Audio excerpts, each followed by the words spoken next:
Hello everyone, প্রথমেই বলবে যে আজকের মেকআপের অল ওভার লুকটা তোমাদের কেমন লেগেছে। যদি ভালো লেগে থাকে তাহলে অবশ্যই কিন্তু কমেন্ট করে জানাবে। তোমরা মডেলকে দেখে এটাই ভাবছো তো যে পরপর সেম মডেলকে নিয়ে কেন কাজ করছি? কারণ এই শ্যুটটা আমাদের অনেকদিন আগে থেকেই ফিক্স করা ছিল।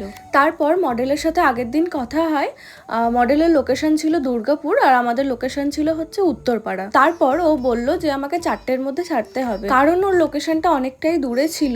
একেই আমি লেট করে শ্যুট স্টার্ট করি, তারপর 4টের মধ্যে ছাড়া তো আমার পক্ষে কোনোভাবেই পসিবল হতো না। তাই আর কি আমাকে আগের দিন মডেলকে ক্যান্সেল করতে হয়েছে। আর আমি একা ট্রাভেল করার বিষয়টা খুব ভালোভাবে বুঝি, কারণ আমি নিজেও একা ট্রাভেল করি। এই কথাগুলো বলার কারণ হচ্ছে কিছু কিছু দিদি বা বোন আমাকে কমেন্ট করে বলে যে দিদি তুমি একই মডেলকে নিয়ে কেন কাজ করো, তাদের উদ্দেশ্যেই বলা। আর আমার এরম কোনো ব্যাপার নেই, আমি সবার সাথেই কাজ করতে পছন্দ করি। ওসব ছাড়ো, ওকে জাস্ট দেখো কি সুন্দর লাগছে, তাই না? আর তোমরাও যদি নিজেদের স্পেশাল ডেতে এরকম সুন্দরভাবে সাজতে চাও তাহলে কিন্তু অবশ্যই আমার সাথে কন্ট্যাক্ট করতে পারো। প্রায় 4টের মধ্যে শ্যুট স্টার্ট হয়ে গিয়েছিল আর বাইরেটা প্রচন্ড গরম ছিল বলে প্রিয়াঙ্কা দি আর আমি হাতের কাছে যা পেয়েছি সেটাই দিয়ে হাওয়া দিচ্ছিলাম। আর এই হাওয়া দেওয়ার কারণেই কিন্তু ভিডিওর ক্লিপগুলো খুব সুন্দর সুন্দর এসেছে। আর হ্যাঁ, আগের ভিডিওতে আমি বলেছিলাম যে তোমাদের গাল কলকার টিউটোরিয়াল ভিডিও লাগলে আমাকে কমেন্ট করে জানাবে।